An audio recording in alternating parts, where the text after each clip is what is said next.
remember when Amy Winehouse was Macy Gray. Blurred Lines when it was written by Marvin Gaye and Destiny's Child before the white and blonde wig, plastic surgery on her nose, having white beauty standard fiance. I even remember when Mary Seacole was Florence Nightingale. I remember when Sex and the City was waiting to exhale. Before ours was living black, the old black was just black women in jail. Everything Madonna did came from black gay males, and it was their mamas who taught them to flaunt it because everything black women got, white women wanted. I remember crop tops on Janet long before Britney. Harlem before the Harlem Shake when it was a black literary renaissance. Nella Larson was passing long before Lena Dunham was whitewashing girls in Brooklyn. Isn't Lady Gaga just Grace Jones with white skin? So I'm here with Poet Laureate, Queen of Black Poetry from Halifax, Elle Jones. What's up? And she just killed it on the mic. Elle, what's up? Well, thank you. How you doing? I'm good. So, what? I don't even know what to ask you, because you're just fucking awesome. So this is my vlog for tonight. I'm gonna do something different. Normally I do an exercise vlog, Yeah. but I've been watching this. you have? Yeah. No. I do. You post them every day. All right. So what are you up to? You're Poet Laureate of Halifax. What's going on with you right now? And what's next? Well, right now, I'm kind of trying to use poetry more and more to organize a community. So I always did it and I always felt it, but recent events, going through a court case with a young brother that wrote me poetry from prison and contacted me, really awakened me to both the power of poetry, but also the need for poets to kind of take action. So we're trying to organize the Justice Collective in Nova Scotia with young Black Nova Scotian people. So that the moment when people have contact with the system, we can get them the services they need. So that's really what I'm up to right now.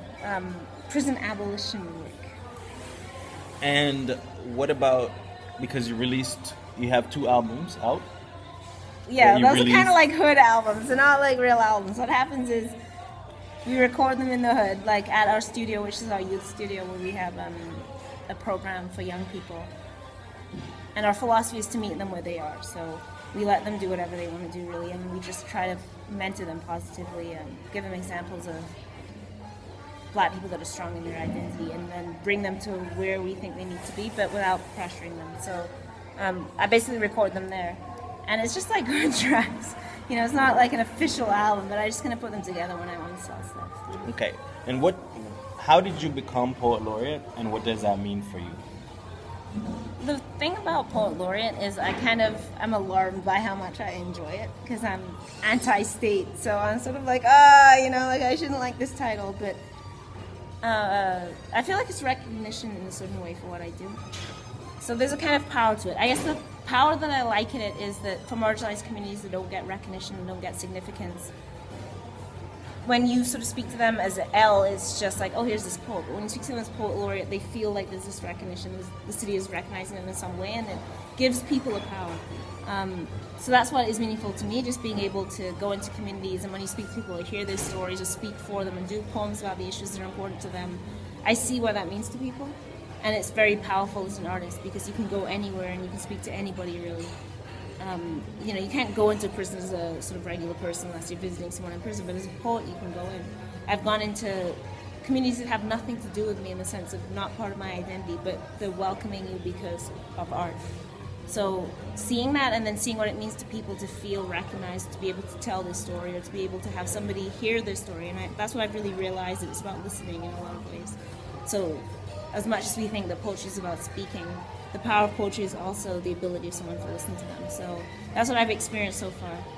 And I've just, I don't know, like, I don't like enjoying it because I sort of feel like, the state, fuck the state. Well, it's like the mayor's Poet Laureate, and it's this official kind of thing. But what I like about it is being able to take it and give people a significance for themselves. Okay, one last question. You had a recent performance, right? You know what I'm going to Oh, at Dalhousie? You had a recent performance at Dalhousie, and one of the poems that you performed tonight got security called on you. Tell us a little bit about that. Well, the thing is, you have to put that in context as well, that prior to me doing this poem, the students would be mobilizing. So Dalhousie has a long history of exclusion of Black people. I remember a few years ago, a law professor said, there's laws against pit bulls in Toronto. Too bad they don't have laws against Jamaicans. That was one of the quotes that was given to me. Professors saying to Africans, you write very well for someone whose English isn't their first language when they're English-speaking Africans. So there's always been, within the university, a real history of discrimination. And of course, within the city, I've had people say, I lived through apartheid South Africa, and I feel more racialized than Halifax. So within that context, the students had been mobilized, and they were doing this campaign, How Do You React, which was based on this Harvard campaign about racism at Harvard. So they were expressing things that had been said to them. So how would you react if somebody, told you were savage because you're from Africa, whatever had happened to them. And so within this context, the students were already conscious and mobilized. They have this night, which was the end of term, supposed to be a positive night, an empowering night, and they invite me to come. And I know I'm speaking to an audience of about 40 to 50 black people. They booked the space, so I do poetry that's relevant to them. And as I said, if I go to a volunteer conference, I'm talking about volunteering. If I go to a conference of women, I'm going to talk about women's issues. If I'm talking in front of African students, I'm going to do issues that are relevant to black people. So I did these poems, and some people took exception to it, and they thought it was reverse racism, which is okay. I don't mind that. I expect people to be uncomfortable. Art is supposed to push our boundaries.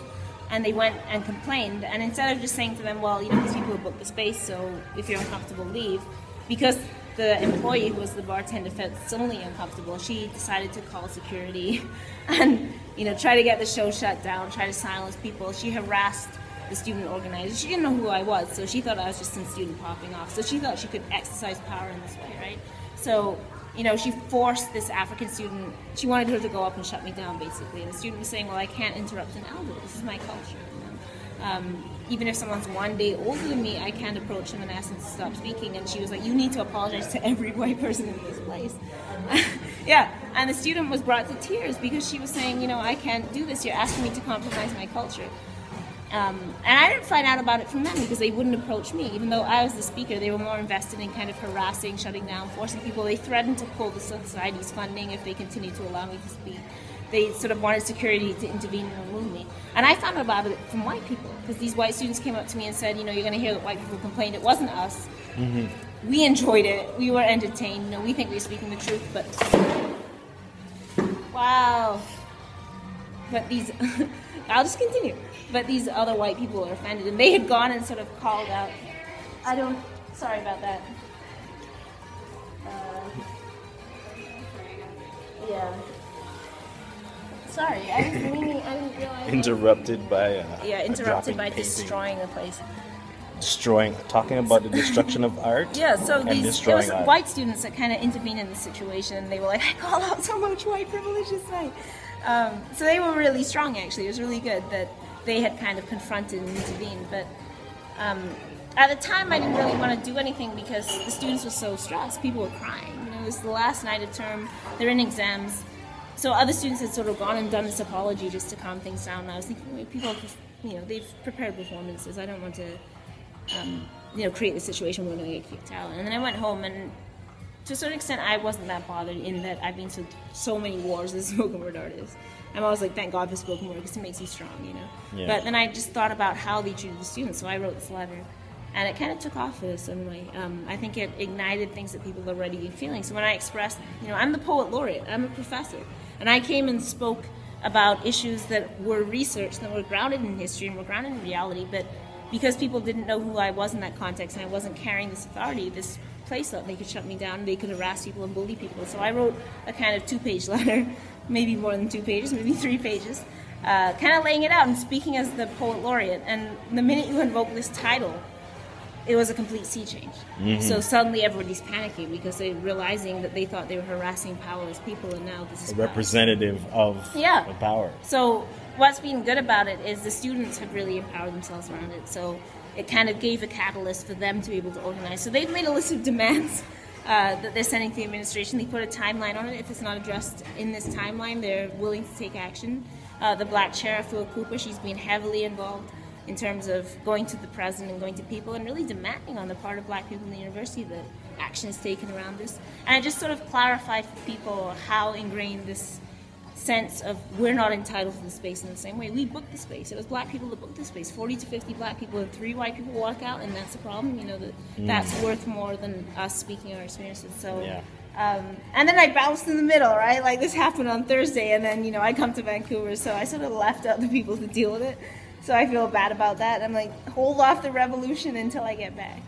But yeah, so but it's good. To me, that's what art is supposed to do. Yeah. And it did its job. That's why we do art. We're supposed to create discussion. We're supposed to challenge people's boundaries. It's supposed to move communities, and it's doing its job. So as much as it can be anxiety-inducing and stressful and traumatic for people, certainly students were definitely traumatized by experiencing that. But at the same time, it did empower people, and that's what it was meant to do. So, perfect. Yeah. Well, that's Elle Jones. Thank you. Just a little bit. You can find her on Facebook. You got your own website yet? I don't have a website, and people always say I should have a blog, but the minute you're writing officially, there's a pressure. When you're just writing on Facebook, you can just do it. Yeah. All right. Well, find her on Facebook. She's always open to listening to people, whether you like her or not. But you should like her because she's good. All right. She's good. All right. Thank you very much. Until next time. Peace.